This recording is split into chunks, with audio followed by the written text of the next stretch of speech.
Welcome, y'all. If y'all looking at us and we ain't got no thumbnail or nothing, is because we went live for 16 seconds a minute ago and don't know why. StreamYard put us up, took us down. We didn't even say nothing.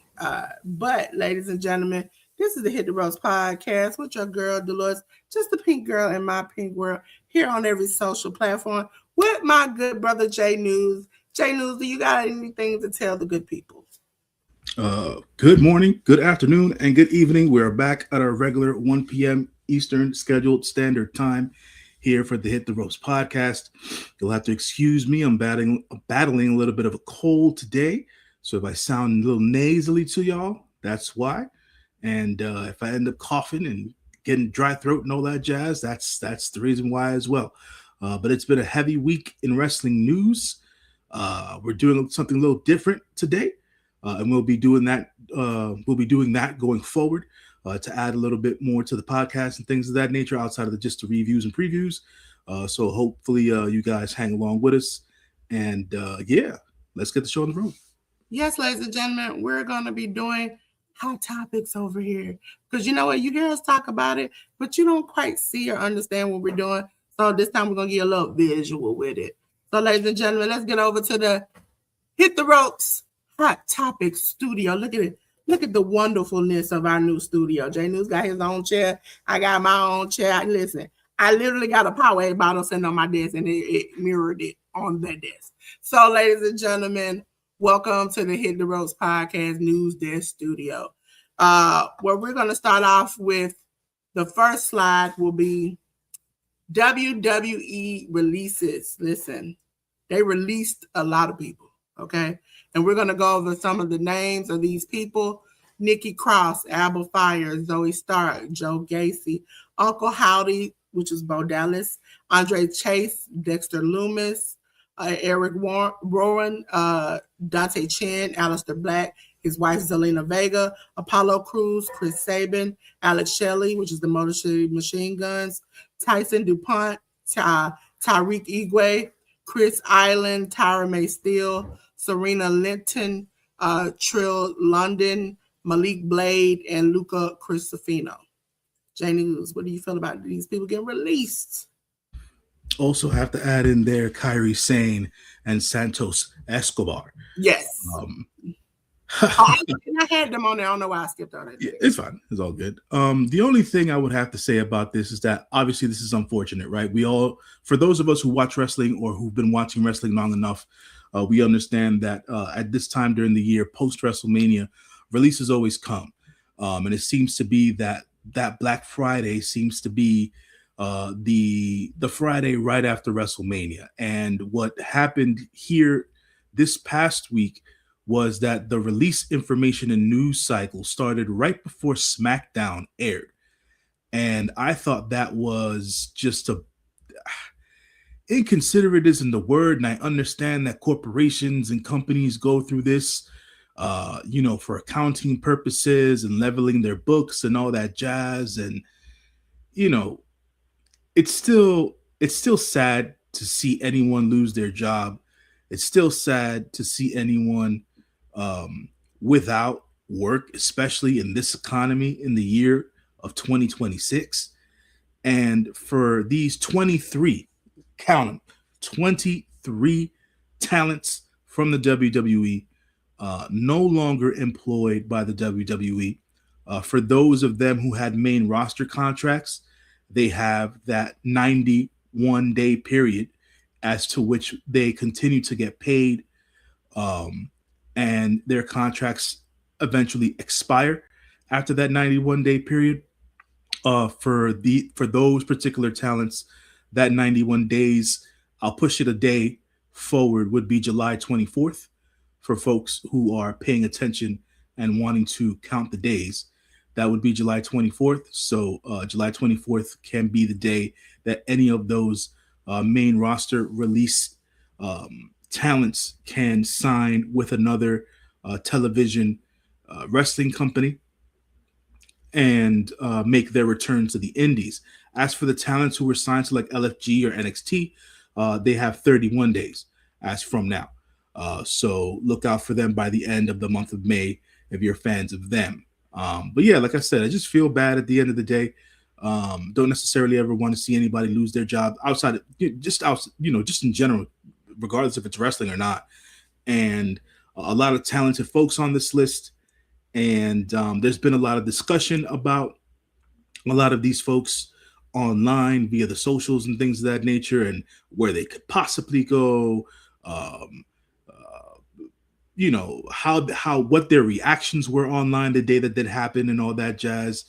We're just here to give y'all the news and all that and all that. But what do you think about some of the names on this list, Dolores? How do you feel about these releases? But outside of like, I'm gonna be honest, I don't think none of them really had storylines, or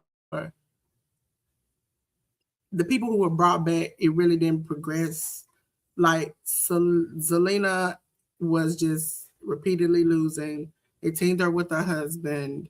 I think when they try to change her character 2 or 3 times, that's a sign you about to be out of the door. Now, I do understand Zelina had a lot of anger about how the news was broke, and she even cussed Sean Ross Sapp on her live that, you didn't give her the effing opportunity to at least talk to her fans and explain.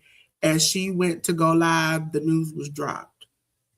So she wished she had the opportunity, or gave her an opportunity, or reached out to her to say, hey, we about to put this news out. So she could have beat the story and put her own news out, talk to her own fans, where it comes off and it's, for her, it seemed like she was okay with it happening, but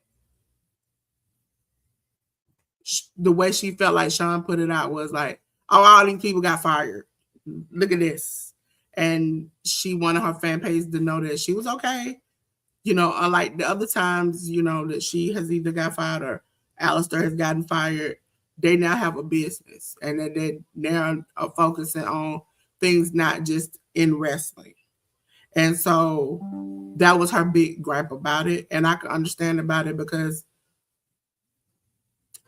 and for somebody I know, I put it as, what if you had a family member that passed away, and then before you could tell your mom or dad or anybody else, somebody came and just told everybody? That's something you wish you had been able to have a conversation with them and told them yourself. So it's like, I understood her anger. I think she should have been mad at Sean? He was just doing his job. He does it to everybody. I mean, you didn't get mad when he did it to you before, or your husband before. So I just think that you wanted to kind of break the news, kind of, put your business out there, so that people can come and, reach out to you, can, talk to you, can do business with you. I understand that aspect of it, but everybody else, to be honest with you, I think on the list, if I was a business person, I would have fired them. They're not really making me no money. I can't really use them in nothing. I'm not. Kyrie saying the Kabuki Warriors thing, her character was, she was just scared of Oscar, and she didn't have a backbone. So she just, yeah. And it's like, then they tried to give her a talking role. I think Monday was the last shot for her to kind of impress them, and they didn't even take it. The machine guns, I wish they were the machine guns of old. Could be WWE booking, could be that they're just getting older, and it's not the same. And so those type of characters, I can look at this list and not be shocked by nobody who got fired. Normal time is always 1 or 2 people that you like, really? You gonna fire them? This time it's more like the Y6. What are they doing? Initially, it was, you know, when we had the death, it was they were capitalizing off of that and trying to keep the momentum going. But the momentum has died down. We don't really care about the characters no more. So what's the purpose of them? So I'm not shocked that these people got released. Am I? The only person I'm truly sad for is maybe Kyrie and Tyra May still, because she really was interested in this. She really wanted this. Like, she was very, very interested in this. But when you think about her character and how she comes off, even outside of interviews, I've seen her outside of interviews or talking on podcasts, she doesn't come off real. She comes off like that could, and from what I understand, that's just how she is. It's more like it's like you walk around like this 24 hours a day. This is annoying. And so I kind of was off on her after I've seen her on a couple of podcasts. She had leading up to that big match, and then after a couple of the podcasts I've seen her on since then, it's like I understand you. WWE, you have to sell yourself inside and outside of the ring. And when given the opportunity, you're not selling yourself outside of the ring. What can we use you for? How can we make money with you? Your character's not connecting. You're not connecting as a person. Even as Charlotte, people hate her in the ring. They hate her ring style. But when you see her outside of the ring, sometimes you can connect to her that way. Either you can connect to her in the ring or out of the ring. Cody's the same way. It's just these people just don't have it. Don't mean they're not gonna have it anywhere else. You might not just be a good fit for WWE. And to the ones that have repeatedly been fired, this should be a sign for you to never come back. That's all I feel about it. Let's see J News over there. J News, we're gonna get on. About the releases. Are we complete and whole about the releases? Yeah, no, I just wanted to I wanted to mention certain long-standing acts that have been with the WWE for almost a decade that got released on this list, like Nikki Cross and Apollo Crews. They've been with the company for a long period of time. Even Alba Fire, aka Kaylee Ray, she's been with the company for a good 8 to 9 years at this point. Yeah. Since, because she was I believe she was in the first Mae Young Classic, and it's been a long time since then. Mm-hmm. So I just wanted to point those particular acts out because they've had such a long period of time with WWE, and I'm sure it's like I was intimating before. I'm sure everybody on this list is going to land on their feet if they want to stay with professional wrestling, if they want to stick to professional wrestling. I think a lot of the time we hear these individuals' responses to their releases, and they're always talking about their next chapters and things of that nature, not necessarily knowing what these next chapters are going to be or how they're going to look like. You've got about another 90 days to figure that out. There's blueprints now. There's guides now as to how to go about remaking yourself or reinvigorating yourself as a wrestling talent, if that's what you want to stick with. You can always speak or have contact with people like a Cody Rhodes, with people like a Matt Cardona, who did it for about 5 years, people who are on the indies now, like a Karrion Kross or a Shakti Blackheart.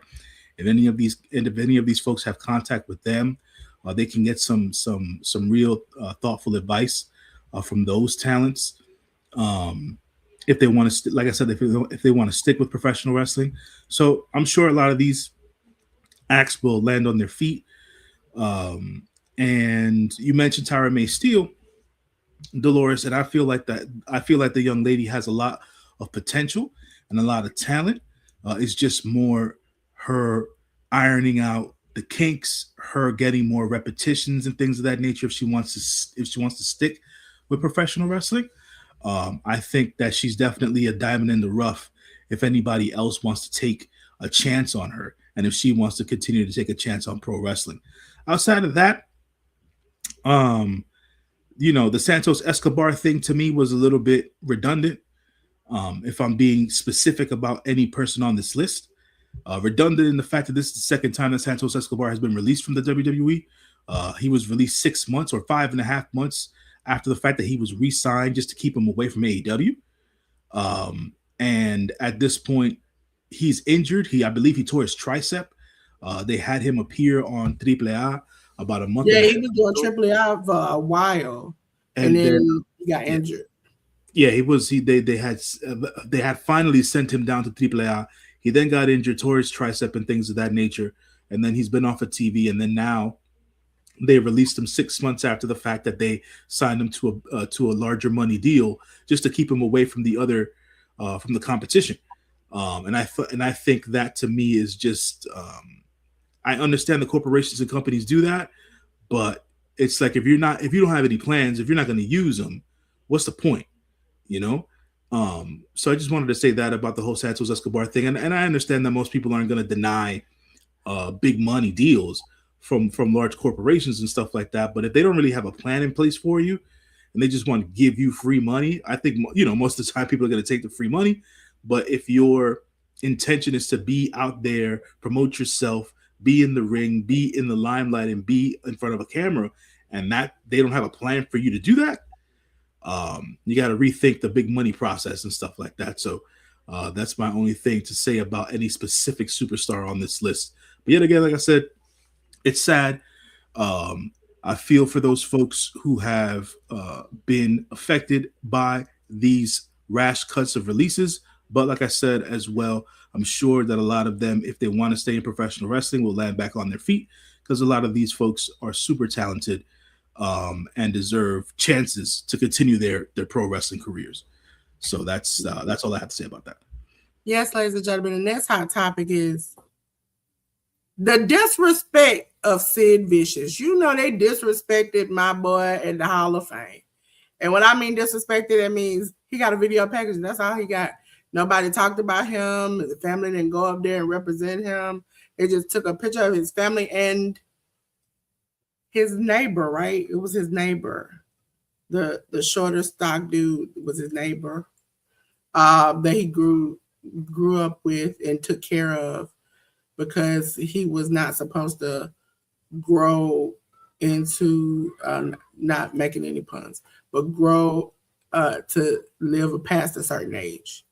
And so Sid's son, first, before the Hall of Fame, made it clear that there was nobody representing Sid. And then after the Hall of Fame, after the disrespect, wrote a lengthy note to express that he did not like what was done to his father. Yet, to our shock and surprise, and most people who know WWE, because they are petty, they allowed the family to show up to WrestleMania night and stand on stage to represent Sid. J News, what do you feel about the disrespect of Sid Vicious? Man, like you said, Dolores, the WWE has been known to lie in the bed of retaliation and pettiness, right? Over the years, when Sid was alive, and he went on podcasts and had interviews and things of that nature, he never necessarily had the best things to say about the WWE. And I feel like he was justified in feeling the way that he felt, because he was mistreated and he was a big act, and they really they made him WWE champion at one point, but they never gave him the ball to run with it, right? And then his untimely passing, I believe, came within the last 2 to 3 years, and people already had felt that he should have been in the Hall of Fame. And when the opportunity came to put him in the legacy wing of the WWE Hall of Fame, fans were excited. I was excited because I was a big Psycho Sid fan as a kid. Psycho Sid, Sid Justice, Sid Vicious, whatever you want to call him, Sid Yulee. And I thought, finally they did the right thing by him, and I felt that they were going to have one of his sons, either his younger son or his oldest son, get up on stage and do a little quick speech, just for representation. But they didn't even do that, and that's where what Dolores said, the disrespect came from, and how the sons were treated, how the family was treated, and all that jazz. To me, is just, yeah, it's insensitive. It's disrespectful. It's a lot of different things, man. And this is what happens when you don't necessarily have a connection to anybody in that company, right? Or anybody to back you up over there. And that's sad, because I believe that Sid deserved better, better treatment, better aligned respect across the board. And for the WWE, that wasn't it. So that's all I really have to say about that. As far as his son knew before he came there that this was going to happen. So he notified everybody that they picked nobody to induct him. It was going to be a video package. So on that part, you knew what you were getting into, yet you walked into it and was upset at how it goes. And for those who are saying, oh, he wrote I'm going to read you the exact letter. Thank you to everyone for all the love and support you showed our family. It means the world. And I appreciate every single person who has had my dad's back. Last night, so-called Hall of Fame induction for my father, Sid Udi, Psycho Sid Vicious, was straight up disappointing and disrespectful as hell. I'm glad my dad was big enough to put himself over even in death, because WWE damn sure wouldn't. I didn't see one single ad from my dad, from him here in Vegas. The Hall of Fame gift shop had zero merch for my dad, not a damn thing. But they were loaded with all the Dennis Rodman crap you could want. If it felt like they swept him under the rug like a footnote, rushing to get him out of the way. Maybe if he had waited another 20 years until all those jealous, insecure ex-colleagues were gone, one of those could never match his athletic ability, his looks, or his unbreakable will power to them. No, he would have finally gotten in the induction he deserved. Still, I'm trying to stay positive for my son's sake. I wanted to bring him here, and he doesn't know they did his grandpa dirty. He just got to see his hero honored. The moment with my boy made it worth it. And at least we walked away with the Hall of Fame ring. I'm adding pictures of it because there's something solid we can actually hold on to for the rest of this. Felt like a slap in the face. Rest in power, Dad, the master ruler of the world, got his flowers, even if WWE tried to shortchange him one last time. They were all jealous. Congratulations to Bad News Brown and Sid Vicious and Demolition. That's his statement to them. As far as you knew your dad was not getting an induction, so why is it now a slap in the face? When you agreed to it and they asked you, were you showing up, and you said, okay. That's the part what gets me. So you knew this was happening. And also, you said there was disrespect because there was no merch. There was no advertisement, no nothing. Those are things that needed to be addressed or signed up before you got there. Because, am I right, whoever owns Sid Vicious' likeness is the person who could okay this merch and stuff to be made.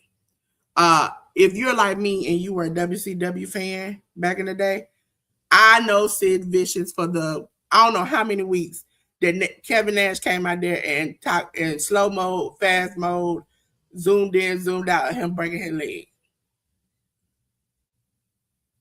Yes, Sid Vicious was a force. Yes, Sid Vicious should have gotten a better treatment, but also Sid Vicious was a little goofy, little goofy, just a little goof. You know what I'm saying? So we know Sid Vicious by some of the stuff that he said or did that was messed up.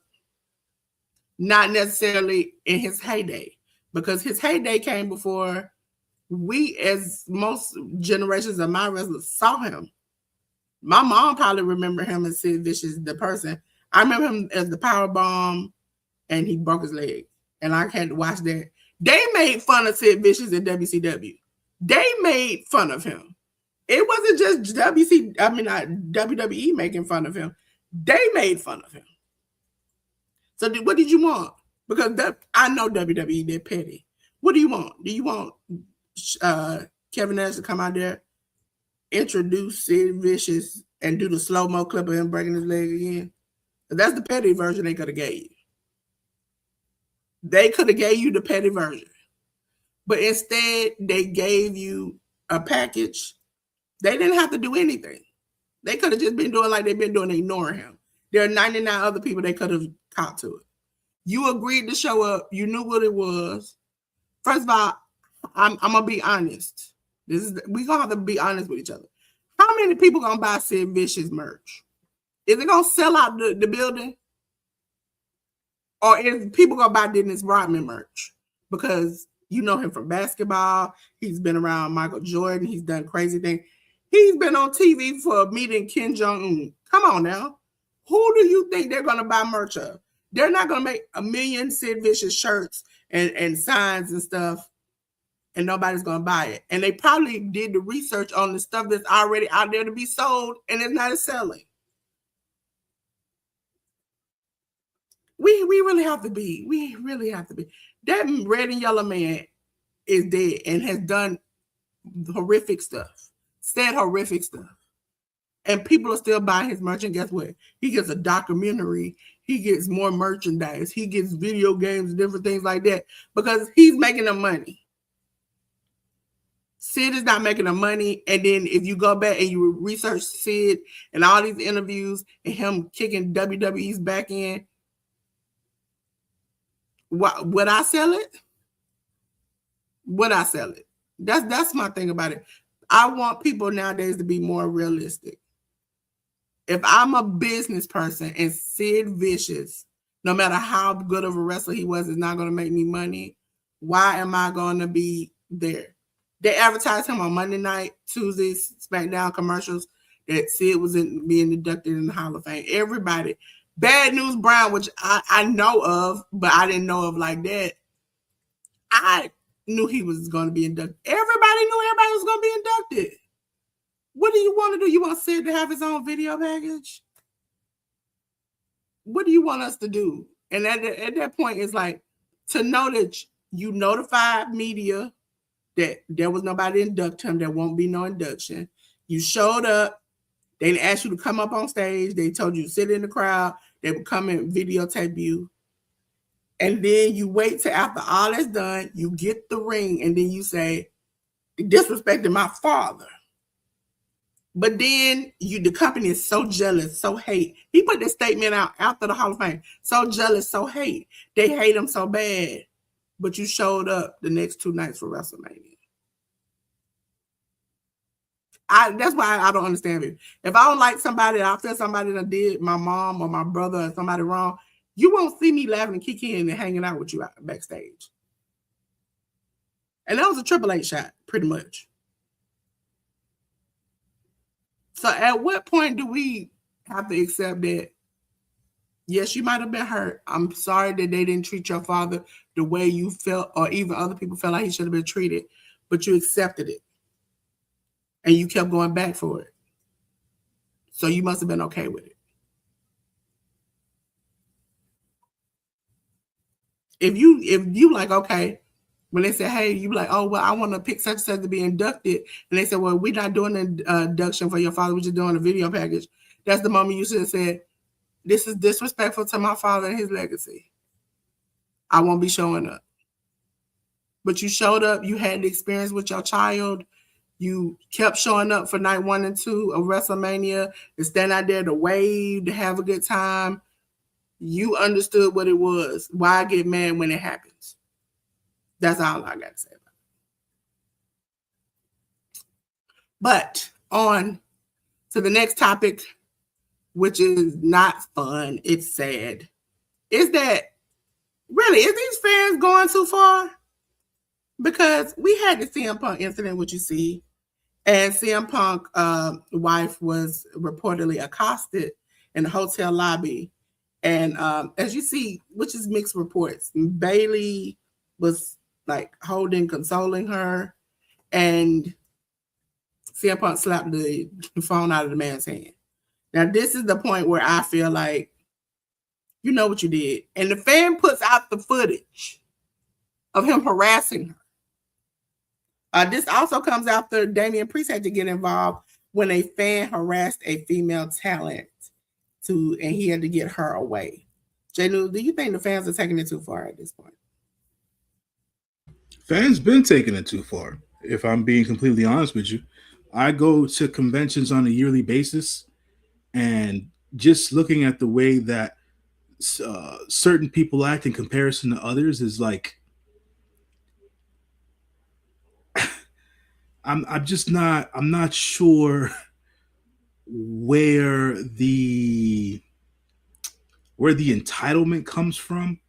I'm not sure why people feel the need to do or act this way or behave this way. I'm not sure what it is that people want from wrestlers outside of just interactions and photos. Like there's always, and I feel this about just things in life in general. There's a time and there's a place for everything. If I'm going to quote Jade Cargill, she made a very good point during the week. They have meet and greets and signings that they do, that they're contracted to do. Meet the superstars there. Stop accosting and harassing and surrounding talents at their hotels, at the airports, at the gym, at the freaking Dunkin' Donuts, at the Buc-ee's, wherever you see them out in life, outside of a freaking signing. Don't approach these people, because they're just as normal and want to have their normal, everyday, day-to-day lives that you want to have. They're not always going to be prepared to sign a piece of paper or sign a photo or take a photo with you, because it's not the time and the place for them to do that. Because some of them will ask you, just be respectful. Just like if you see me with my family, don't walk up on me. But some of them don't mind you asking. It's just don't run up with your phone and they're like, look at you. Right. Like I said, it's the entitlement thing of it. It's people not understanding the environment that they're in. Yes, ask permission is key, right? Consent is key, right? That doesn't that word consent is getting a lot of you people locked up. You know what I'm saying? A consent is key, not just in the legal specter, not just in the harassment and sexual misconduct sector. Consent with a human being is key, right? If people don't consent to you doing something, no matter what it is, touching them, taking a photo, taking video, if they're not agreeing to it, you can't do it.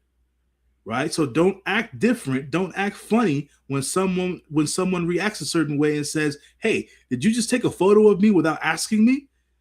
Like that, you have to ask, because it's a photo of the person without you talking to the person beforehand. You know what I'm saying? Or, being around them and things of that nature. Yes, fans are taking it too far. Is it every fan? No. But those overly exuberant, overly entitled fans ruin it for the rest of us, right? And that's why, if you all do not notice, I'm gonna put it up. The wrestlers are the only people in this picture that you see they face, okay? Because I legally can't put somebody, wrestlers and certain people, they are open celebrities, okay? Now I wouldn't put them sitting on the bathroom just because I got a picture of it. But if they're in an incident, I'm only going to put those people. Even when we do pictures of people in the ring or different things, I'm not going to put the surrounding people in the picture because they didn't ask for that. Now, in WWE land, wherever you are and you don't buy this ticket, they can use your identity in your picture. WWE will use people's clips from their lives, but as a regular citizen, I can't do that. So you walking up harassing his wife, she gets upset. You still zooming and trying to get a picture of his wife. He smacks the phone out your hand, and then your response is, "I'm sorry, you must be having a bad day since you lost." I don't know why he acting like this. Also, I'm a little ashamed that my good, I'm not gonna say good, but my brother security guard was standing there and just let this happen instead of stopping it. That wrestlers are human beings. And even after the fact, CM Punk, they have pictures of him with young children, adults, even after this incident in the same hotel, taking pictures with people who walked up and said, "Hey, can I take a picture with you?" Hey, you know, and he hugging them, he's smiling with them, still got his luggage, still being personable. It's the way you go about it. You can't swarm anybody. Just like when I talk about the incident of me finding out or me seeing that Jada Parker and Jey Uso are allegedly, what he said it, together. Okay? It was from a man who recorded them on the metal glasses outside of a building in the dark where he would park behind a building. Talking about, I got hats for you. As the superstar, you come out of a building in the darkness. I mean, it was dark. And you're behind the building trying to get in your car. And somebody go, "Oh, I got hats for you, man. Can you sign this? I got this." That is terrifying, especially as a woman. And a lot of these male wrestlers take their time, even if they got husbands, wives or whatever, to walk these women to point A to point B because they can't be safe. You had Sonya Deville have a stalker come in her house. You've had people who is it? Seth Rollins. The man thought he had gave Seth Rollins money and tried to attack him in the ramp way. It's all these types of things where you see these people doing the most and you are afraid that somebody will take it to their limit. Because you never know when a person is struggling. You never know. I'm a wrestling fan. And because I put it on social media, if I didn't know any better, and only because I know better, if I wasn't in the right mental state of mind, and I'm like, "Oh, I'm struggling from point A to point B," and somebody's like, "Hey, I'm Cody Rhodes. Give me $5,000. And it's the last $5,000 I got. I'm like, "I love you, Cody." And Cody's like, "I'm going to give you 10 back." And remember, I'm not in the right state of mind. And I do this. That will push somebody to hurt Cody, thinking that he really did this thing. And so fans they're not thinking, they're not. Becky Lynch, Cody Rhodes, Seth Rollins, Roman Reigns. One lady was online obsessed that Roman Reigns was in love with her. It's been crazy. And I'm thinking to myself, common sense ain't coming in, that you should know that out of the blue sky, Roman Reigns is not going to DM you and tell you he love you. But again, you catch somebody slipping at the wrong time. This is what happens. And don't be offended that now these wrestlers are defending themselves. We used to have people that jump the ring and run in there and then get stomped out. What was the last Hall of, was not the last, but the time before, like 2 times before that, the Hall of Fame where was it Dax, that one that knocked that man silly? Yeah. So at a certain point, stop messing with these wrestlers. And then the fact that I think I saw today when I was doing the picture that 911 was called because your phone got slapped out of your hand when you did wrong in the first place is the problem. Learn to do better, wrestling fans. Learn to do better. Now we're on to the last hot topic for today. And it's my good brother, Cody Arnthal Luther Rhodes.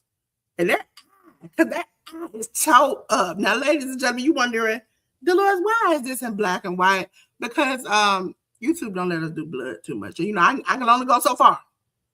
And this was going to be too far.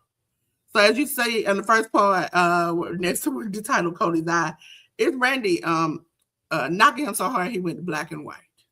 And then you see how his eye looked immediately after. Man can barely see a peep of a peep.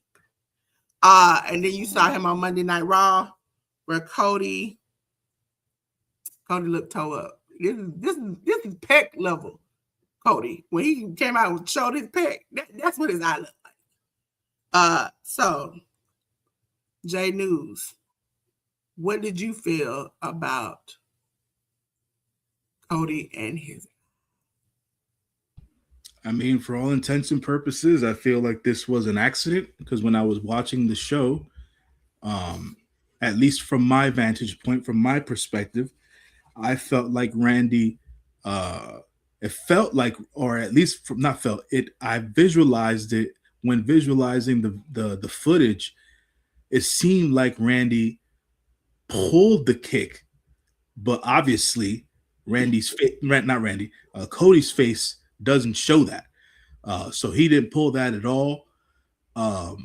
Cody's eye and the socket and everything else in between got all swollen and bruised up and bloodied and all that. I think they took, like, you know how you have the scarring?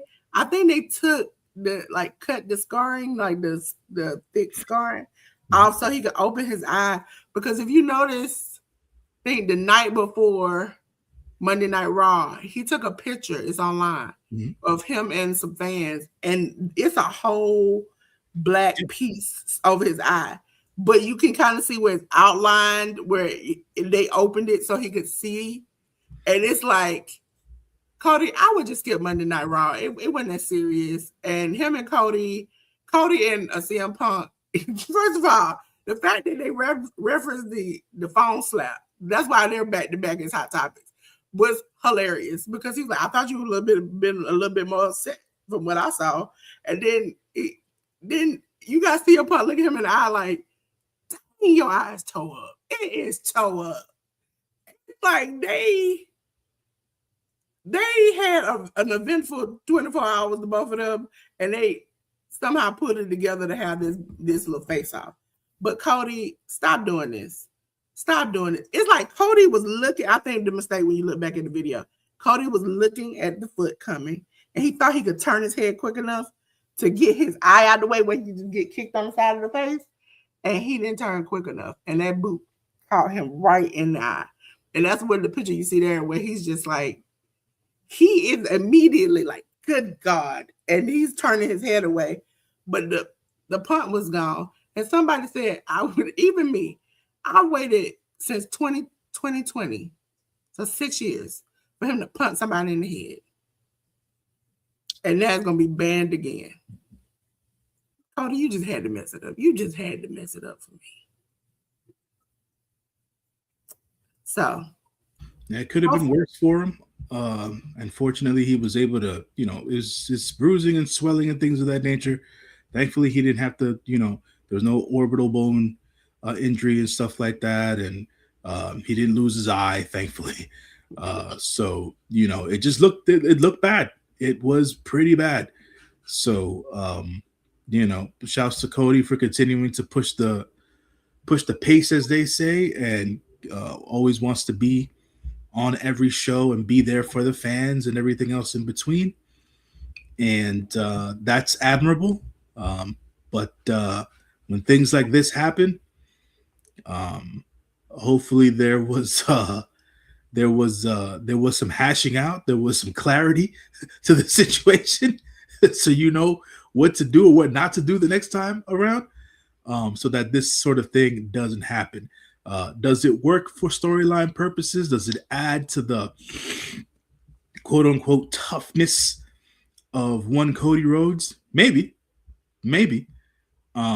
But for right now, that was just an ugly piece of business from the looks of it, right? Not from anything personal or whatever. But if I was Cody, I owe Randy a receipt for this. Okay, I owe Randy many receipts. Even that receipt from when he tells that story about Randy pulling the toilet away from the wall. And then when they had a meeting, Cody is seeing him rip it away from the wall.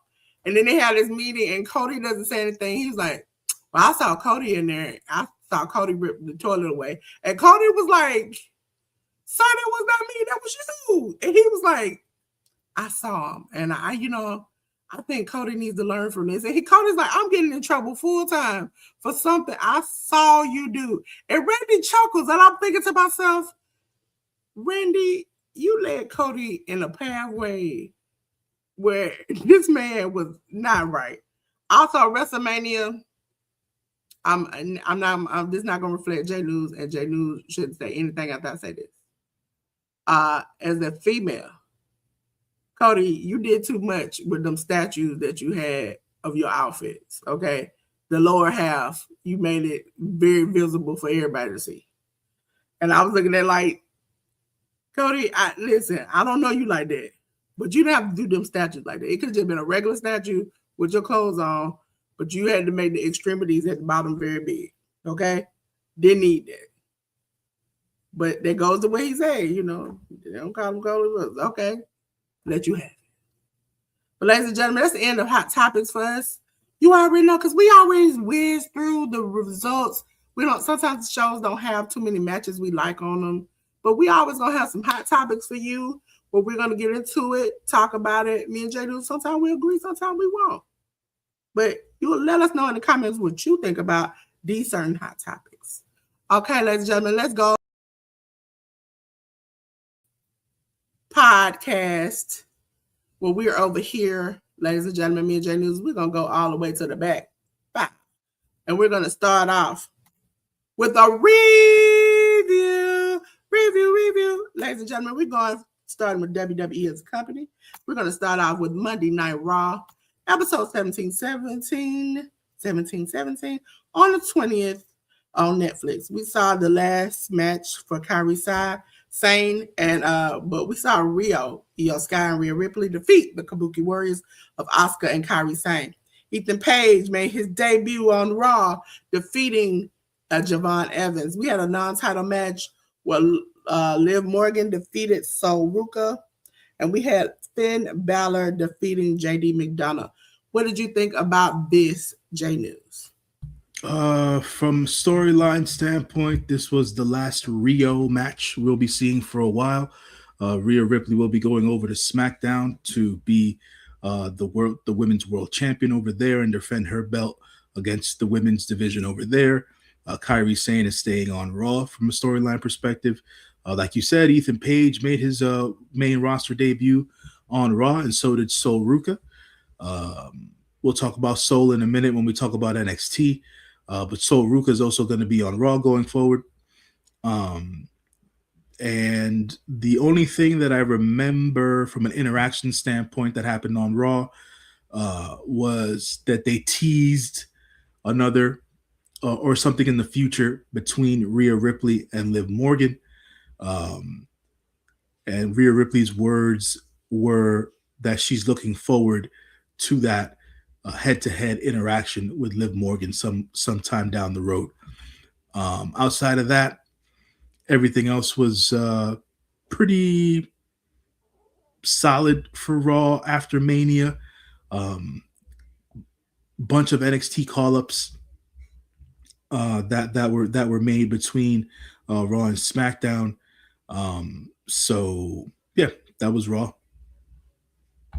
Yes, ladies and gentlemen, J News is going to come back to the back with me.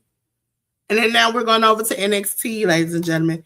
NXT was on the next night on the 21st. It was episode 834 on the CW. It was Revenge Week 2. We had WWE NXT North American title match where Miles Bourne defeated Deion Lennox. We had Keanu Carver. I was over here choking. Keanu Carver defeat Joe Hendry by referee's decision. For the WWE Speed Title Tournament final match, we had Lexis King defeating EK Prosper to win the championship. For the WWE Women's North American Title Casket match, which I enjoyed a little bit too much, Tatum Paxley defeated Blake Monroe. The last women standing match, Zarya defeated Sol Ruka. What J News? What did you think about this show? The last two women's matches were the matches of the night.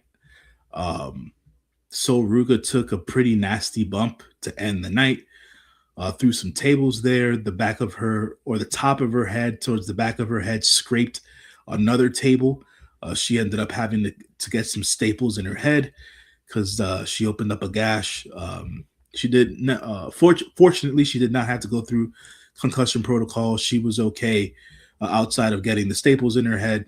But I feel like Zarya and Sol Ruka did the damn thing, and they finally were able to close that particular chapter in their feud there on NXT.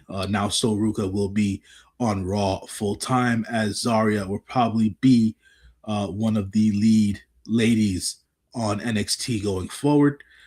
Tater beating Blake Monroe in the casket match made all the sense in the world because it just seemed like Blake Monroe was what they call in wrestling, Blake Monroe's booking was more or less 50-50 booking. Half the time she loses, half the time she wins. She's really more there for her character work than anything else. If you like that, if you like Blake Monroe's character, then more power to you. Continue to be a fan and everything else in between. I haven't really gravitated towards what she's been doing on NXT. So she's now Blake Monroe. That is, when we talk about SmackDown, you'll understand Blake Monroe's going to be going to SmackDown full time. This is her last match on NXT, I believe, as she will be going to SmackDown full time. And the rest of the show was more or less just there, really. So that was NXT for me. Yep, I would agree. I just enjoyed the last two matches overall, and some of the promos and backstage stuff felt like it was just a lot. Ladies and gentlemen, we're on to SmackDown. SmackDown took place on the 24th, which was Friday, episode 1392 on the USA Network. We have for the WWE Women's United States title match, a title change because Tiffany Stratton won against Julia. We have for the WWE Women's Tag Team title match, Brie Bella and Paige versus Alexa Bliss and Charlotte Flair, and in a no contest. We have for the WWE Tag Team title match, Damian Priest and R-Truth defeated the MFTs of JC Mateo and Tonga. We had Danhausen defeating The Miz. Oh my God. I don't wish for nobody to. I love Danhausen. Let me clarify that. I'm an obsessed Danhausen fan. Watch his YouTube. Has been on his Twitch. I love Danhausen, but I don't think Danhausen fits in mainstream wrestling stuff. If he does serious wrestling like R-Truth, but he's a jokester, yes, but he's a joke, and then the wrestling comes after him. That's the problem. We had a non-title match where Rhea Ripley defeated JC Jane by DQ. We had Jacob Fatu defeating Sola Sokoa. Jay, did you see this, and what did you think about it? So SmackDown started with Tiffany Stratton defeating Julia. The WWE has not been able to do much to increase Julia's profile. They attempted to make her Women's United States Champion 2 times, and they haven't really booked her into a prominent position in the mid card. I'm not necessarily sure if that has to do what that has to do with, to be quite honest. So Tiffany Stratton here becoming the United States Women's Champion is fine. Tiffy's one of their younger girls who has a very strong fan base, and I guess that in the WWE marketing machine has already made her into a star of a certain profile above of Julia. So she's putting a mini the belt, Charlotte. well, yeah, yes and no, but you know they love a good blonde-haired, well-endowed woman. I guess. Think about most of the most popular women that sold merch, even back in the day. They were mostly blonde-haired or well endowed, or both. Stable. Even at a certain time, China became that way because she was well endowed. She was a blonde. Lita, Trish Stratus, Mhm. Stacy Keebler. No, no, I understand your point. I just, Tiffy is, she's very athletic. Her wrestling is good, to great at times when she wants to be on and whatnot. I just feel like the WWE hasn't known what to do with Julia, so that's my point there. The women's tag division right now, they've got to figure that out as to how or where they're going to go with it. Um, Damian Priest and R-Truth are still the tag team champions. The MFTs are still around. There's still a thing, which to me is like I don't even know what to do with that right now. I feel like they've neutered uh, freaking Jeff Cobb and Tamatanga and Tangaloa and freaking Hikuleo, but it is what it is. You getting a paycheck, right? I guess you just do Do what you you're told. think Jacob will eventually get help, or there will be someone added to the team? The only reason why I ask is, and I've been telling people, there was a point where Jacob came to WWE and his former partner Zilla was nowhere to be found socially. Recently, they've been doing more like Zilla mentions him more, and then they had a video where they worked out together. And they were hanging out and having fun. And I was looking and I was like, normally that doesn't happen unless, because WWE is very, strict about the certain things that normally doesn't happen unless there's some kind of thing that's about to happen between the two of them, as far as either a storyline or even like, because Zilla mentioned a lot of the time in the video, I got your bag, he's like a brother to me. And I kept thinking to myself, like, will Zilla ever have somebody, or will this person turn against him? Or because they work well together as a tag team. I just don't know if WWE is ready to pull the trigger. Yeah, I'm not sure, but I think Zilla's still a little bit of a ways away from joining the WWE. That's just my personal perspective. That has nothing to do with the hard work and dedication that that Zilla's been putting in on the Indies.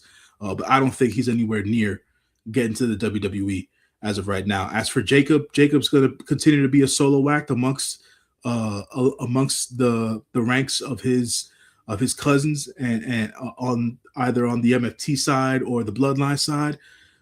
He stands out on his own. I don't think that Jacob should be joining anybody's faction anytime soon. They've done well to break him away from that, and I feel like the WWE should continue that, and Jacob should continue that. I disagree with you about Danhausen, Dolores. I think Danhausen fits the WWE product quite well, and he does his comedy bits, and he doesn't really wrestle as much. He's really there to sell merch and do his comedy bits, and his style or what it is that he does for professional wrestling works perfectly with the WWE. He's in the right place because AEW was not going to use him in the way that the WWE has just in the last 5 weeks. I probably because I've met Danhausen on Indies as a wrestler who just had a comedy bit. That now that he's doing comedy and wrestling is just a secondhand thing. It's like that's why the frustration comes from me, because I've seen him as a true wrestler who just happened to be funny to now he's just funny and happens to be a wrestler. That's a total change. That's the way the WWE is going to lean at the end of the day, which is why I've always been frustrated with the way they've always booked Ron Killings. But at the end of the day, Ron's Ron, and he gets respect for what it is that he does. So, but Ron, for a long period of time, R-Truth is championship material, and not just because he's funny, but because Ron's one of the best, and they just never profiled him that way. But as for Danhausen, that's not his profile. At the end of the day, his profile is being funny dude first, wrestler second. and selling merch. So that's the way Danhausen is going to make his money, and that's fine. As for Rhea Ripley defeating JC Jane, we see more NXT call-ups this episode of SmackDown. The entire faction of Fatal Influence is now on SmackDown. That's JC Jane, Fallon Henley, and Lainey Reed. They're on SmackDown going forward. They had video montages for Ricky Starks coming to SmackDown, for Mariah May, or should I say Blake Monroe coming to SmackDown. So that is a thing going forward for those NXT talents that will be full-time on SmackDown. And yeah, it seems like Jacob's having all-out war against all the other Bloodline members and the MFTs. So he's still at war with Solo and the MFTs, and then he's vying for the World Heavyweight Championship, as he's now gonna go to war against Roman Reigns and the Usos at the end of the day. So I think his promo on, was it Monday, was very like, you could feel why you want to get behind him. He's like, well, I got kids to feed and I got things to do. And then, but I also, WWE, for the sake of all gods, please stop using his jail time as a storyline. Like, you keep throwing this up in this man's face. I know it's fake storyline, but the fact that you all keep mentioning it makes my skin crawl. Because it's like, okay, I understand it. I understand when he says that I come from this struggle and I'm getting better. I understand that. But even Cody mentioning it made my skin crawl. It's the fact that we keep using this as a weapon. You know, with AJ Lee, it was that she was crazy. We can go list to list where they take somebody's real life and turn it into a storyline where somebody jabs them with it. I'm just done with it. Overall, I enjoyed the call-ups. I feel like there are more women call-ups here, but I think the women division, I like it more on SmackDown, especially with Rhea doing it, than I do Monday Night Raw. Monday Night Raw is more like I want to see the men's division a little bit more, women's division on SmackDown. So can't forget Joe Hendry. Joe Hendry, I believe, will be on Raw going forward. So yeah, so that's why I said I think the men are like mostly on SmackDown. Mostly on Raw, and then on SmackDown it'll be most of the women in the good women's matches that we see. Ladies and gentlemen, on to the next thing. Me and J News, we're gonna go to the back. Back in the back we go. Hey T, it is triple. That is how you pronounce it, J News? Yeah. Lucha Libre Road Ride. They came on yesterday on YouTube. Episode number 15. It was La Parca, Rey Fenix defeating Money Machine, Camilo de Plata. Did I say that right? Yep. And Gara de Oro. Mm-hmm. El Grande Americano and El Texano. Tejano. Tejano. Yeah. Defeated El Macias and Mecha Wolf. Non-title match with El Hijo del Dr. Wagner Jr. defeating Laredo Kid. They've been keeping these short. It's mostly like promo backstage stuff. You know, they keep it too short. I like that they keep it short and sweet and let the major shows be the big part of it.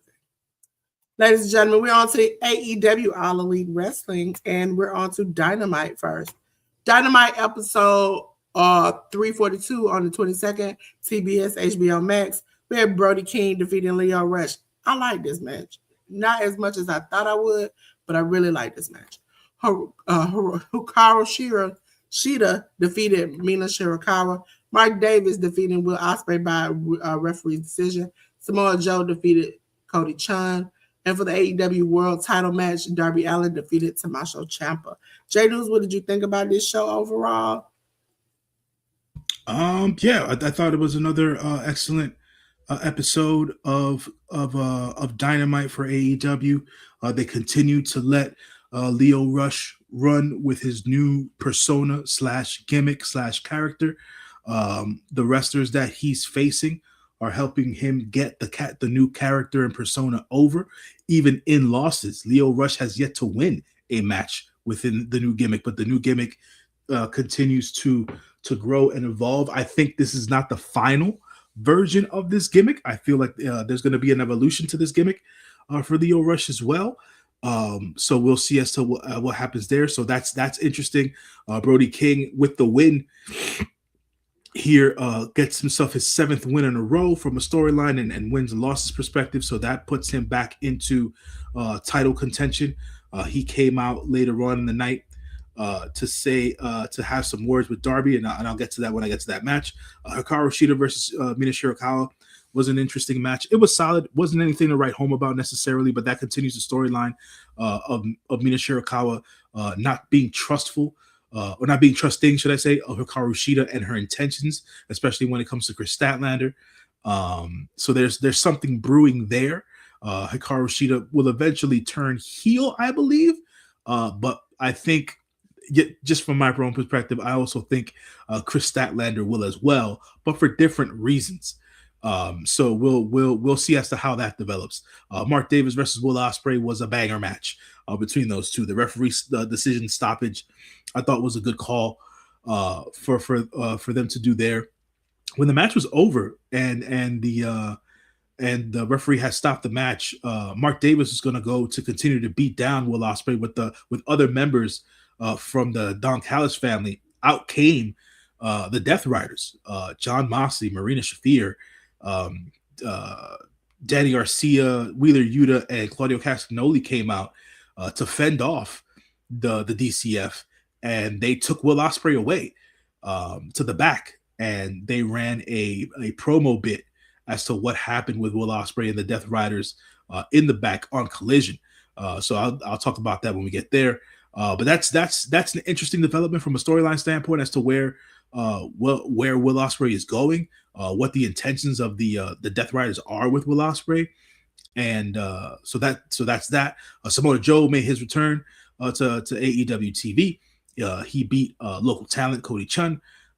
Samoa Joe had an interaction with Hook on stage after his win, and then had a later interaction with Anthony Bowens, who confronted Hook about officially becoming a member of the Ops.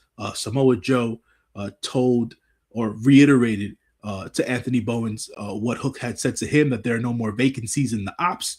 But Samoa Joe decided that Anthony Bowens is going to be a new member of the Ops, and it seems like Hook didn't agree with Samoa Joe's decision, because Samoa Joe is the leader of the Ops, not Hook. So I feel like they're creating a rift and dissension there between Samoa Joe and Hook. So we'll see as to how that develops in the coming weeks and months. And then the AEW title match between Darby Allin and Tommaso Ciampa was one of the best TV matches of the year. Tommaso Ciampa, like I said before, I've said it other places, just doesn't know how to have a bad match. Tommaso Ciampa seems built for the AEW structure, for the AEW fan base. It's just banger after banger after banger, and Darby Allin being the AEW champion just exudes the alternative. And for what they have going on right now, I feel like Darby Allin as champion, as short as the run is going to be, has been a good idea. After the match was over, Tommaso Ciampa showed respect to Darby Allin. Out walks Brody King. Brody King then lets Darby Allin know, hey, I won my match today. I told you I'm proud of you, but I'm not that proud of you. I'm not proud enough of you where I don't think violence isn't going to help out. So give me a title shot. So this Wednesday coming from Virginia, it's going to be Darby Allin 1-on-1 against Brody King for the AEW World Championship. And I wanted to make sure to comment that the opening segment for Dynamite had Kevin Knight and MJF in that segment. Kevin Knight wanted to have a one-on-one matchup with Kevin Knight right then, and Kevin Knight wanted to have a one-on-one matchup with MJF right then and there. And I thought that their trading back and forth from a promo perspective was very good. And I felt like Kevin was able to hold his own against MJF. So I thought that the opening segment did really well for both guys. MJF pulled an MJF. They got a referee out there ready to ring the bell. They held up the TNT Championship, and then once the bell rung, MJF dipped out of the ring, and he tells Kevin Knight, "I'll see you next week, bud. You're not gonna do to me what they did to me with Darby Allin." So this coming Wednesday, we're going to see a match between MJF and Kevin Knight for the TNT Championship. So we'll see how that all develops. But I thought it was a really good episode of Dynamite this week.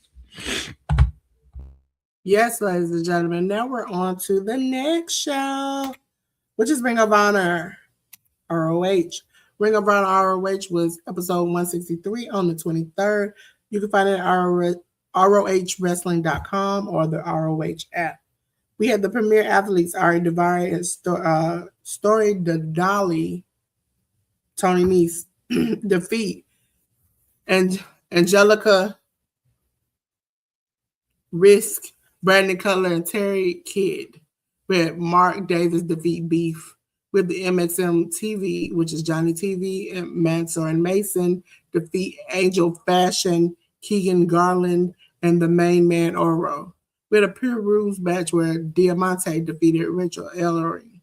We had the Spanish Announce Project along with the Colognes. Spanish Project is Angelico and Serpentico. The Colognes are Eddie and Orlando Colon. Defeat the frat house of Cole Carter, Griff Garrison, Jack Jameson, and Preston Vance.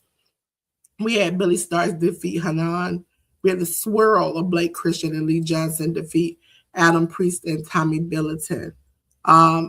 Just my 2 cents of it. I'm going to repeat this. I want everybody to make their money, but the frat house needs to go. They got to go at this point. I'm sick of them seeing on my ROH TV because it seems like they're not going anywhere, but they keep losing. As far as, I think it's about time for some people to move up. Like, let's have some stuff with Mansoor and Mason on regular, main roster AEW. I've been shouting that I need Billy Starks to come to the main roster because if you've ever seen her on any HOG, GCW, any other shows, she has this badass character who doesn't take anything, and she is ruthless. And I think that would go great on the main roster. So, J News, what did you think about this show in particular? I wasn't able to watch this. I saw some clips here and there as to what transpired during the week. You can also catch ROH on My AEW for folks who are international and stuff like that. You can go to myaew.com and you can catch the weekly episodes of ROH there as well. Just as an aside. But I agree with you. There's certain talents at ROH that I feel should be going up to AEW TV. I wonder how it would look for Billy Starks up there. There's obviously Athena. Athena's always a standout. A lot of fans want her to be on AEW TV a lot of the time. We see a lot of these talents off and on AEW TV. The Swirl has been on AEW TV off and on for the last several months. The Adam Priest and Tommy Billington, I feel, should be getting some more play as well as a tag team on AEW TV as well. But I'm sure that'll come with time. I think this is like the second or third time I've seen the Colognes be a part of ROH TV. So it seems like they have recurring roles on ROH as of right now as well. So that's a positive because the Colognes have always been a good tag team. And Diamante still etching her lane out in this Pure Rules women's division after defeating Rachel Ellering here. Rachel's been with the company now for several years, and she's been used mostly as an enhancement talent. They haven't really necessarily used her to do much else. I want to see her do more because I've seen and watched Rachel's work on the indies, and I think she's pretty good, to be quite honest. Just having to find maybe some sort of attitude change or character that she would want to get sink her teeth into. I think that'll be something to look into for her because she's definitely talented in the ring. So that's something I feel like AEW can pay attention to within going into the future. And yeah, that's more or less what I wanted to say about ROH for this week. Yes, yes, yes. J News is coming back to the back with me. We're going to go on to something that happened on yesterday. Ladies and gentlemen, it's AEW Collision. Ladies and gentlemen, AEW Collision. It was episode 141 on the 25th. It was called, and it was also on TNT, it was called Playoff Palooza 2026. We had the AEW World Trios title match where the conglomeration consisting of Kyle O'Reilly, Urge Cassidy, and Roderick Strong defeated the Don Callis family of Andrade El Idolo, Hechicero, and Lance Archer. We had the Triangle of Madness, which is Sky Blue and Thekla defeating Alex Windsor and Persephone. We had the Demand of Bishop Kong, Ricochet, and Toa Leona defeating Chris Jericho and the Hurt Syndicate of Bobby Lashley and Shelton Benjamin. We had the Death Riders, Claudio Castagnoli, Daniel Garcia, Willa Yuta, and the Dogs of Clark Connors and David Finlay defeat the Rascals, Desmond Xavier, Myron Reed, Zachary Wentz, and the Young Bucks of Matt and Nick Jackson. We had Roosh defeat Adam Priest, Chris Statler defeat Becca. We had for the AEW National title match, Jack Perry defeating El Colon. J News, did you see this yesterday? And what did you think? Because I kind of enjoyed a lot of this. Yeah, another solid episode of Collision. As per the storyline aspect of certain things that were going on the show, I mentioned during Dynamite that Will Ospreay was taken out of the ring to the back by the Death Riders. They played the video segment, the video backstage segment, where basically I'm paraphrasing here or summing it up, where Jon Moxley had the Death Riders basically stand on guard and put Will Ospreay in a chair, and Jon Moxley was basically asking Will Ospreay, "What is it that you're looking to do here?" Wanting to understand what Will Ospreay's goal and purpose coming back to AEW is outside of wanting to break Jon Moxley's neck. Like, what are you aiming for? What is it that you want to do? And Jon Moxley went on, I think it was like a good 2.5 minute promo to get to that point. And then they did not hurt Will Ospreay back there. Will Ospreay then shoved away the camera guys who were back there at that time, as it seems like Will Ospreay was going to have like a one-on-one conversation with Jon Moxley. So that's a developing storyline going into the next weeks and coming months on AEW. We shall see as to how that all develops as well. So yeah, I think that's pretty interesting. They had a video package for Willow Nightingale, basically stating that she is the comeback killer. So right now they had Willow off of TV this week, but they cut that particular video package promo for her there. So I feel like AEW is looking for other talents to come in and basically do an open challenge type thing with Willow. If they can't get any of their other ladies to return to AEW TV, the ones who haven't been on AEW TV for more than, I would say, 5 to 6 months at this time, it could be an Anna Jay, it could be a Ruby Soho, it could be a Britt Baker, it could be brand new women's talent as well, unsigned women's talent as well, to come in and face off with Willow Nightingale. And of course, I'd be remiss if I didn't mention Mercedes Moné. Keep a keen eye out as to when Willow shows up on TV again for AEW TV, as to who she will be facing off with next. As for the matches, I thought it was a fun match. For the trios, the AEW trios world title match between the conglomeration and the Don Callis family. The Triangle of Madness of Sky Blue and Thekla, they beat Alex Windsor and Persephone in a hard-hitting affair. I thought Alex Windsor and Persephone looked real good together, to be quite honest. But they gave Jamie Hayter the week off. Due to they said it in the sense that Jamie Hayter was banged up, Hopefully Jamie's okay. Jamie stated online, outside of it being her birthday week, and thanking everybody for her birthday for birthday wishes. She said that she was only going to be gone for this week and that she should be back on TV next week. But Persephone showed out during this tag match here on AEW TV proper outside of ROH. So hopefully we see more Persephone on AEW TV, and Sky Blue and Tekla did their thing as a tag team there to defeat those ladies. But they did have help from Julia Hart, as Julia Hart spit the black mist into Persephone's face, and they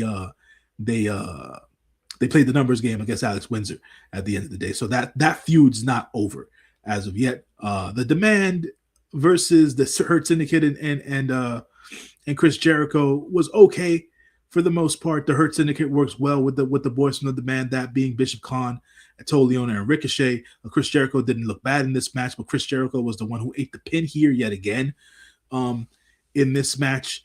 So we'll see as to what the Chris Jericho or the Jericho storyline continues to be, as he continues to eat pins since coming back.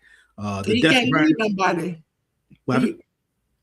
The storyline with most Jericho factions or people he with, he can't lead.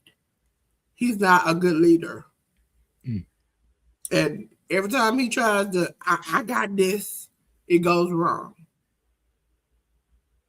No, I mean, we'll see. We'll see. I mean, he's not leading a faction in this case. It was just business, quote unquote, with the Hurt Syndicate. So I'm not too sure as to where they're going with the Jericho character right now.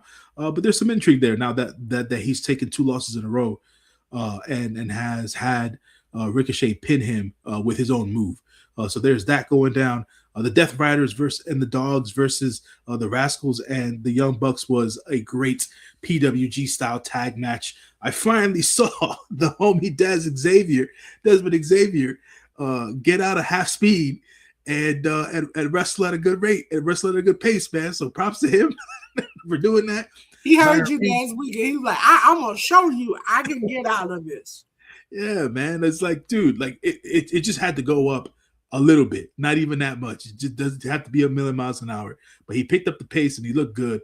Myron Reed's incredible. Zachary Wentz hitting shots and doing things. The Young Bucks are at their best right now, man. And it's incredible. This long into their careers, they're looking their best. And the Death Riders were working as well as they could with the Dogs, mind you. Clark Connors, David Finlay looking good as well. So as they continue to unfurl their status in AEW. Roosh defeated Adam Priest in another hard-hitting affair. They made sure on Collision to promote the fact that Roosh is going to be in action again on Dynamite in another one-on-one encounter against who we don't know, but he will be in action. So it seems like AEW is making a concerted effort to push Roosh as a singles competitor right now. So if we see Roosh in any sort of a title picture sometime soon, that would be cool. Chris Statlander defeated Becca in a very competitive affair. Becca looking really good against Chris Statlander here in a short match. Wasn't anything long, but Becca looked really good against Chris Statlander here. Becca being one of the low, I believe Becca was one of the Lodestone girls that has worked with Bailey either in Florida or in Vegas over the week. So Becca taking her training tips and everything else in between to heart, especially here getting a shot on AEW TV. She posted online, did Becca, saying that she wants to run that match back against Chris Statlander, and Chris Statlander said any time. So we might be seeing more of Becca on AEW TV in the next coming weeks and months to see if she can land herself a deal.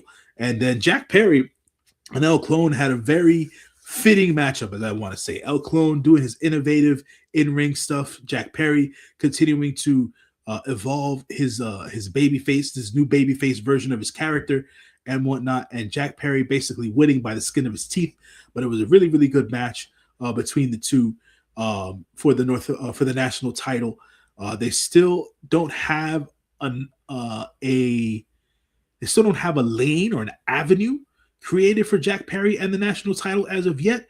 But if he just continues to have banger matches, the hope is that creative figures something out for Jack as he continues to be AEW national champion. So yet again, like I said, it was another solid episode of Collision.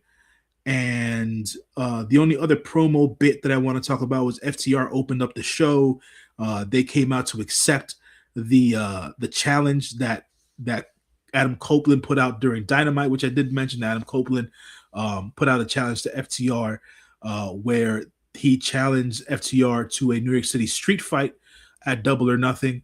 But he's also putting the tag team careers of Cope and Christian on the line in order to bait FTR. FTR came back and they accepted that bait for the New York City street fight at Double or Nothing, but FTR added a little bit of their own stipulation to it. Not only are the tag team careers of Cope and Christian on the line, but they said that the match is now going to be not just a street fight, but a last person standing match, or last tag team standing match. Or no, I'm not last person standing, an I Quit match. Sorry. So it's going to be a street fight I Quit match, just for the levels of embarrassment. So we shall see as to how that turns out for Double or Nothing. But I wanted to mention that just in case anybody wanted to be caught up in what the storylines were on AEW TV going forward. Yes, ladies and gentlemen, we're going to go on to J News' absolute not favorite place, TNA. Begin not be my favorite place either. TNA Impact. It was episode 1136 on the 23rd on AMC. We had Nick Nelman defeating Bear Bronson. We had Dutch defeating Matt Hardy. We had Elena Black defeating Kate Arquette. And we had for the TNA World Title match, Mike Santana defeating Rich Swann. I enjoyed the last match. I could have did without everything else and all the promos and video packages that they had with it. I thought we were going to do better TNA. It seemed like we're going backwards. J News, did you see any clips of this? Nah. Okay. I wish I hadn't seen none of this either. But we're going to move on.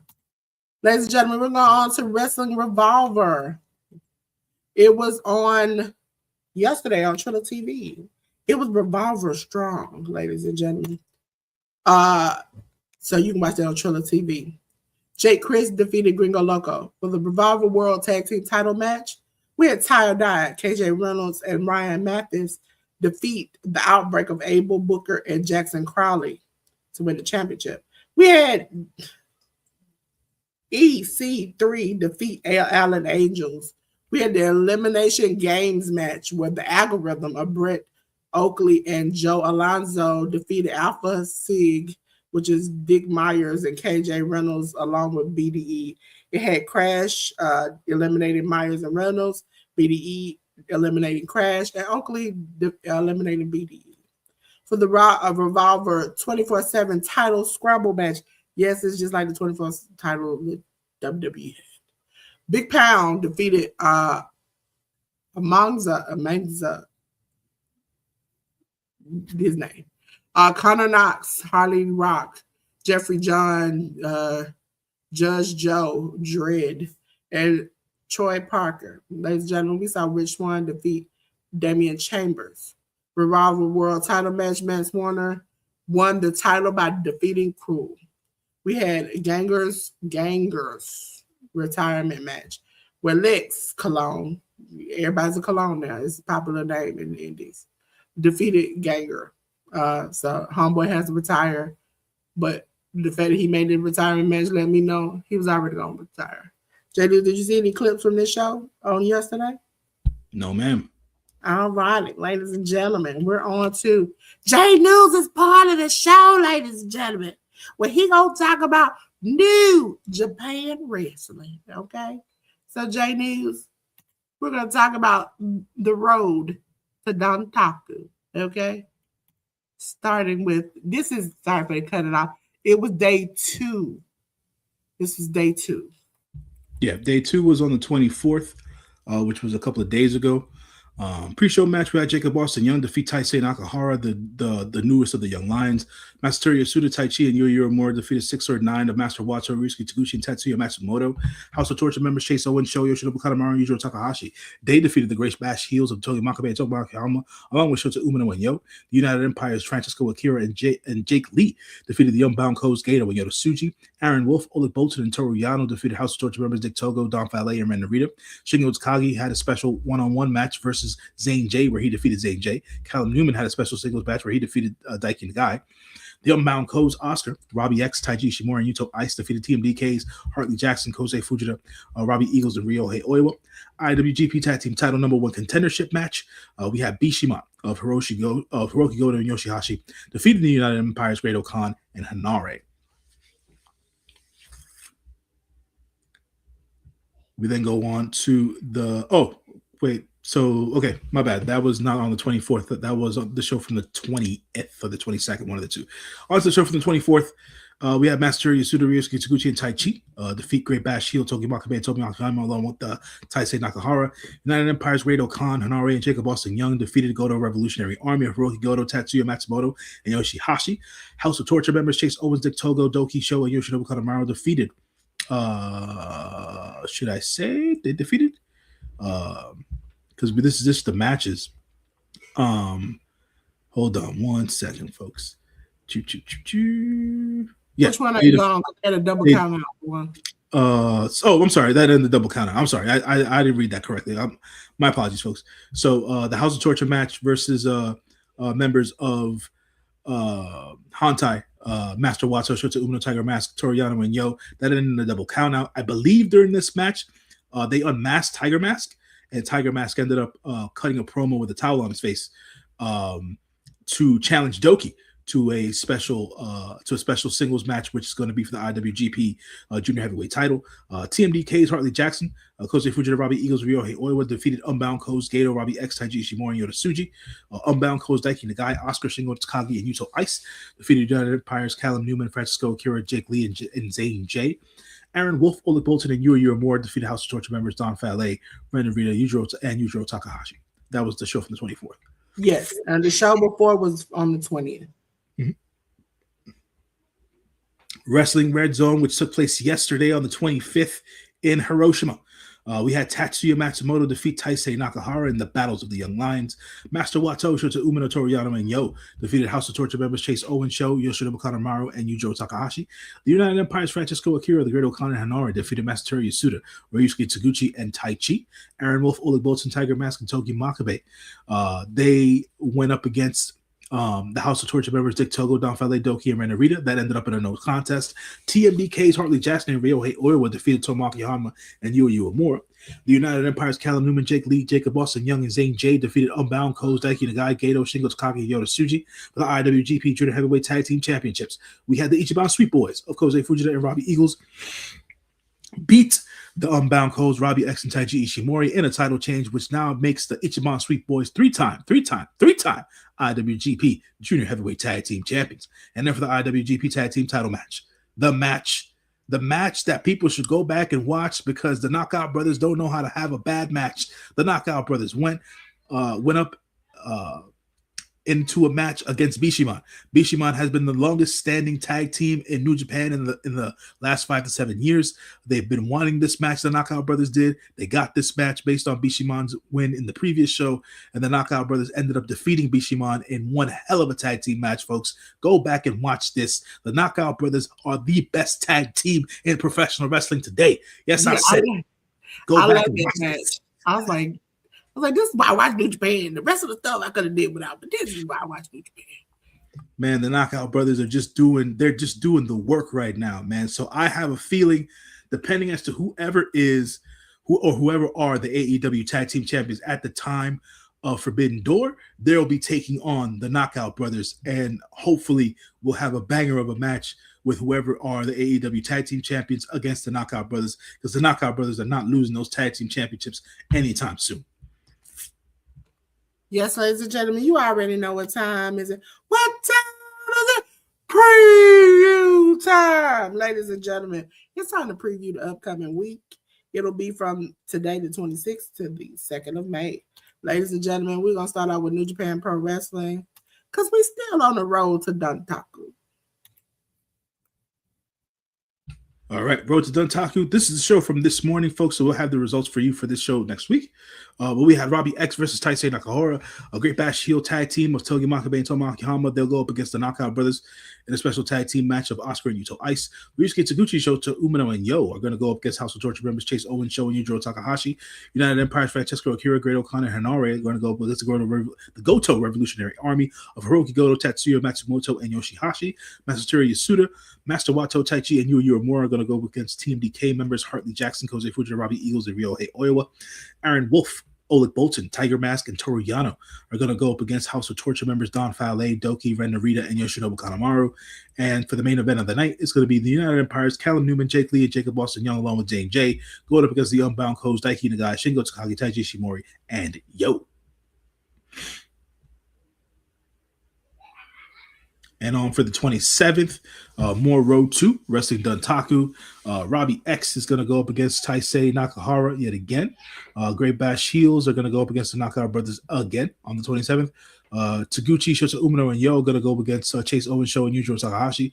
The United Empire's Francisco Akira, Great O'Connor, and Hanare are going to go up against the Goto Revolutionary Army of Hiroki Goto, Tatsuya, Matsumoto, and Yoshihashi. Yasuda, Wato, Taichi, and Uemura going against TMDK's Hartley Jackson, Kosei Fujita, Robbie Eagles, and Ryohei Oiwa. Aaron Wolf, Oleg Bolton, Tiger Mask, and Toru Yano will head off against House of Torture members Don Fale, Doki, Ren Narita, and Yoshinobu Kanemaru. And then the United Empire's Callum Newman, Jake Lee, Jacob Austin Young, and Zane J will go up against Unbound Codes, Daiki Nagai, Shingo Takagi, Taiji Ishimori, and Yota Tsuji. We then have another Road to Wrestling Dontaku show, which will take place on the 29th. It's going to be Wrestling Heizen no Kuni on the 29th of April. Master Wato, Shota Umino, Taisei Nakahara, and Yo will go up against House of Torture members Chase Owens, Sho, Yoshinobu Kanemaru, and Yujiro Takahashi. Tomoaki Hama and Toru Yano will go up against the Knockout Brothers of Oscar and Yuto Ice. Master Yasuda, Ryusuke Taguchi, Taichi, and Yu Uemura go up against TMDK's Hartley Jackson, Kosei Fujita, Robbie Eagles, and Ryohei Oiwa. United Empire's Great O'Khan, Hanare, and Jacob Austin Young will go up against the Goto Revolutionary Army of Hiroki Goto, Tatsuya Matsumoto, and Yoshi Hashi. Aaron Wolf, Mystico, Oleg Bolton will have a trios match against House of Torture members Dick Togo, Don Fale, and Ren Narita.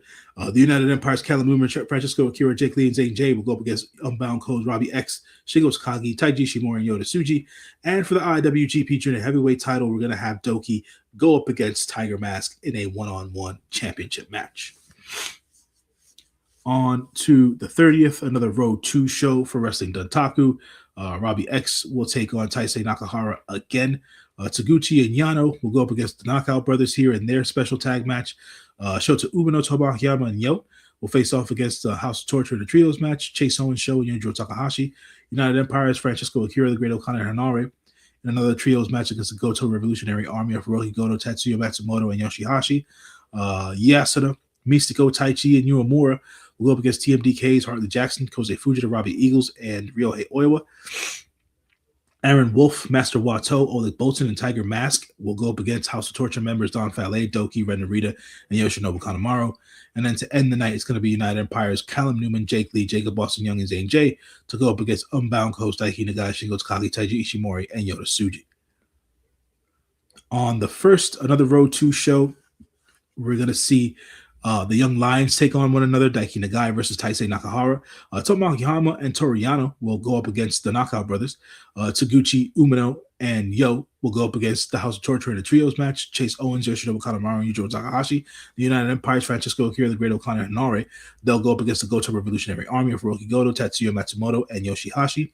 Yasuda, Wato, Taichi, and Uemura will go up against TMDK's Hartley Jackson, Kosei Fujita, Robbie Eagles, and Ryohei Oiwa. Aaron Wolf, Mystico, Oleg Bolton, and Tiger Mask in the 8-man match will go up against House of Torture members Don Fale, Doki, Ren Narita, and Sho.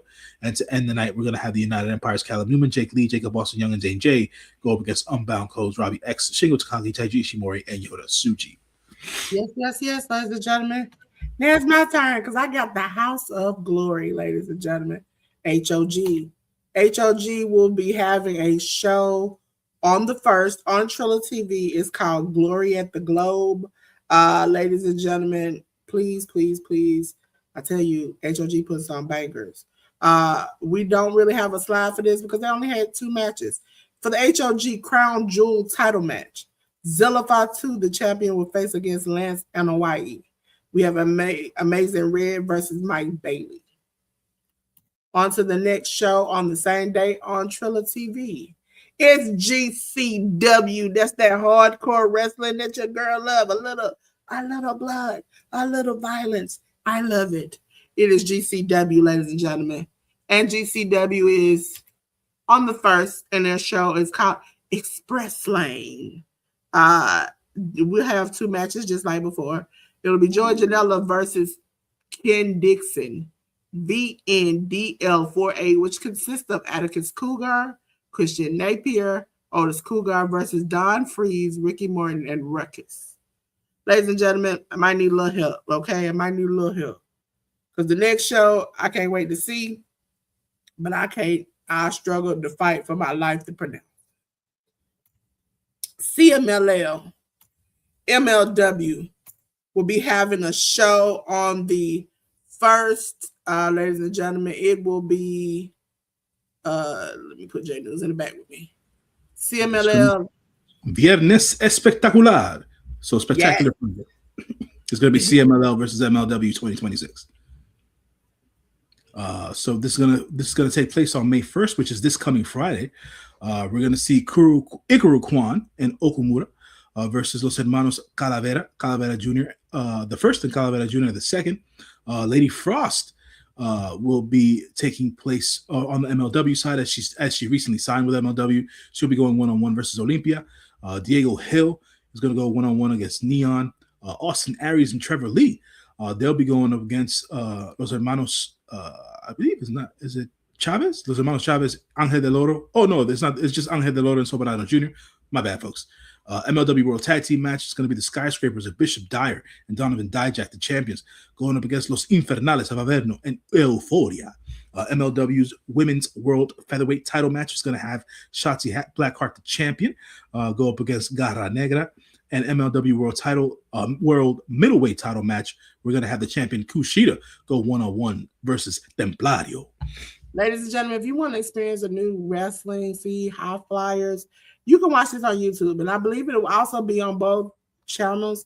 So MLW definitely comes on YouTube. It's called Major League Wrestling. So make sure you go check it out. Ladies and gentlemen, last match, last thing on the 2nd on Triller TV from my people at GCW. Oh, I love the violence. It is one night only, 2026. Ladies and gentlemen, it's only 1 match listed, and that's Nick Gage going versus Bear Bronson. Dear Lord, let's pray for Nick Gage because he might get snapped in half. Ladies and gentlemen, that brings us to the end. Oh, this is the song that doesn't end. But it's going to end right now because we got to go on, my friend. Let's go back to the studio. Wait a minute. Don't bring me in the studio and also put me in J News seat like we don't know each other.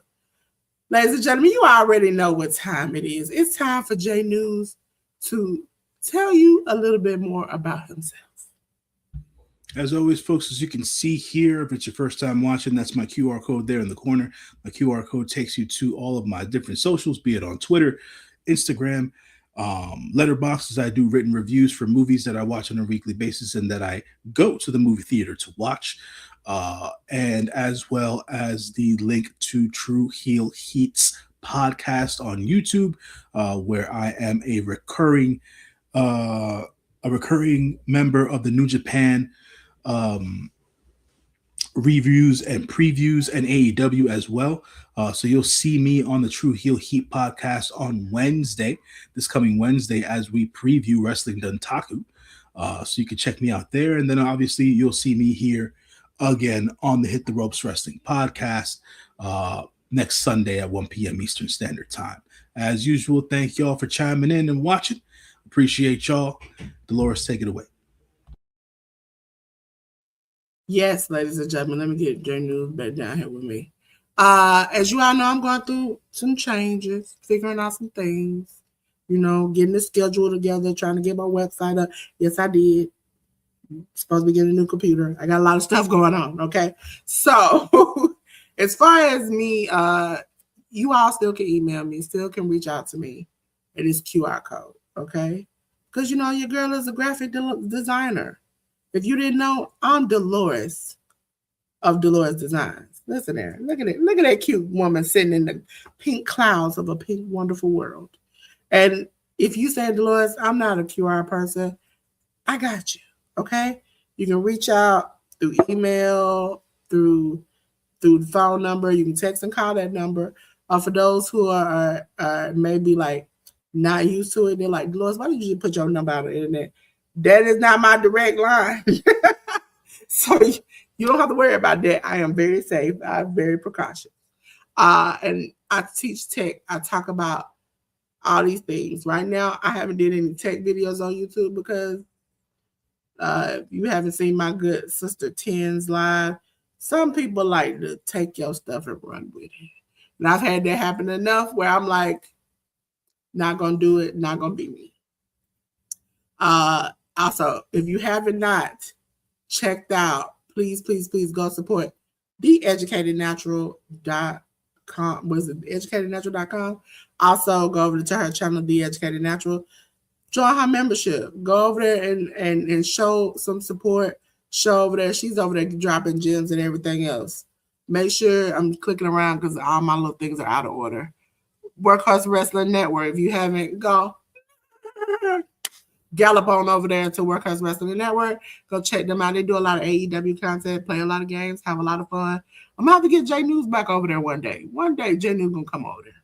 Because he'd be over there stumping when he was coming over there, just wiping us out. I'm like, listen, I brought you over here, friend, to help me win, and you over here just beating me. Ladies and gentlemen, if you haven't checked out Miss Shirley, the OG Gardener, please do. Mind you, I'm sorry if I'm not. I got a whole bunch of things. They all look the same. They ain't got no labels on them. I just, oh, God. Miss Shirley, the OG Gardener, live every Thursday. Ladies and gentlemen, if you didn't catch our last Thursday, it was fun because she was like, yeah, men have been gardening, but has women changed the scene and made it better? And if you did not see the thumbnail we made, it was fun. Miss Shirley was out there saving these men, J News, in the garden. She literally was a superhero. So it's always fun over Miss Shirley. You get to catch Annie the cat in some of the videos. So please go check her out. Ladies and gentlemen, I hate to say it every single time this comes up. And that's because me and J News have to leave and I don't want to be going nowhere. But J News and I have every single time burned it down. This time we gave you a little something new. We gave you hot topics. Listen, we always try to keep it under 2 hours or around 2 hours. And we've done that today, even with the hot topics. Even when it was burning down, we come and saved you. We prepared you for the future. Okay? I feel like Raven Baxter. I can see into the future. Okay? But ladies and gentlemen, just like I said every week, Seth Rollins, we come in this thing, fire blazing, burning it down. And guess what I got to do every week? Me and J Lo, we got to save you every week. And every week, I got to do something to help you just cool off the fire, put the fire out. And at the end of the show is to cut the lights off. Feel that cool breeze? I do too. Y'all don't hear the fan working in the background. You know your girl was hot. You know the hot chocolate made me hot. So I had to just get a breeze, okay? Now you can feel the breeze. What's that song? Feel the breeze on your skin or something like that? Feel the wind on your skin. That's what it is. Feel the wind on your skin. No, that's, yeah. J News didn't even know I can go there. I put it out the bag deep. I had to go in the bag real deep for that one. Ladies and gentlemen, thank you for supporting us. Sorry we were late, but StreamYard started us and stopped us, okay? But we were here and we did the work, okay? So now go watch wrestling, come back. And also, if you have any comments when J News pays your mind, please tell us what you thought about the hot topics and tell us your opinion. Because we like to know. We want to hear from you. Until then, me and J News want to tell you peace